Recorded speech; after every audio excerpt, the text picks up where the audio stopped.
17화에서 장현과 재회하기 전까지 길채와 종종이가 조선에서 겪게 될 일들이 만만치 않을 것 같습니다. 연인 제작진은 밝혔죠. 17화에서 길채가 구원무와 이혼한 이후 더욱 강하게 쏟아지는 환양료 취급에 맞닥뜨리게 된다 밝혔습니다. 공개된 17화 예고편에 길채와 종종이가 가족들과 따로 나와 사는 모습을 볼 수 있었거든요. 진원화에서 길채는 혹시라도 청에서 정절을 잃었을까 우선 걱정하는 동생 영채의 모습을 보았고, 심지어 그녀의 아버지인 정절을 잃어 치욕 속에 사느니 차라리 죽는 것이 낫다며 길채의 목을 조르기까지 했습니다. 믿었던 가족들로부터 이런 일을 겪었으니 길채가 가족들에게 실망할 수밖에 없었겠죠. 하지만 이는 시작에 불과할 것 같습니다. 실제 역사에서 조선에 돌아온 환양녀들이 겪은 심적 고통의 근원지는 다른 이들도 아닌 대부분 가족들이었습니다. 정절을 잃고 돌아온 며느리에게 더 이상 조상님들을 모시게 할 수 없으니 자신의 아들이 이혼할 수 있게 허가해달라 조정에 상소를 올린 시아버지가 있었을 뿐만 아니라 청포로 시장의 부우치가 말했었죠. 속한을 위해 아버지며 어머니 아내며 자식이며 다 찾아와도 남편만은 절대 아내를 찾으러 온 적이 없다 말했습니다. 언제나 내 편이 되어줄 것이라 믿었던 남편마저 정절을 잃었다는 이유로 등지고 새 아내를 맞이하는 일이 비일비재했으니 고생 끝에 고국 조선에 돌아온 환양녀들을 가장 힘들게 한 것은 바로 다름 아닌 가족들이었습니다. 17화에서 길채를 괴롭힌 인물은 바로 그녀의 동생 영채이지 않을까 싶습니다.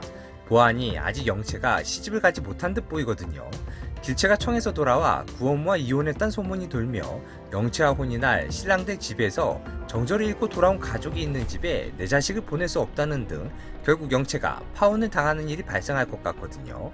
어렵게 조선에 돌아온 길채에게 고작 영채는 언니가 혹시라도 정절을 잃고 돌아왔을까 그 무엇보다 우선 걱정하는 모습을 보여주었습니다. 그런 영채가 언니 길채로 인해 자신이 파혼을 당하게 된다면 차라리 두고 오지나 말지 왜 살아 돌아와 내 인생을 망쳐놓느냐, 길채의 마음을 갈기갈기 찢어놓는 전개도 충분히 있을 수 있을 것 같거든요. 길채는 분명 동생 영채가 시집갈 때 혼수 꽉 채워 보내주겠다는 약속을 했었고, 길채라면 분명 그 약속을 지킬 인물이거든요. 그만큼 가족을 생각하는, 동생을 생각하는 마음이 극진했던 그녀.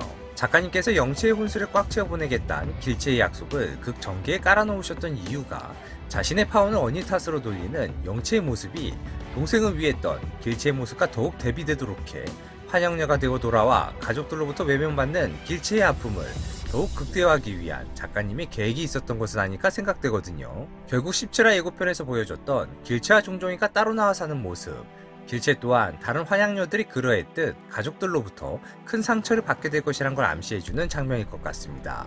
지난 파트 1에서 길채가 장현을 선택할 수 없었던 이유, 가족이 가장 큰 이유였습니다.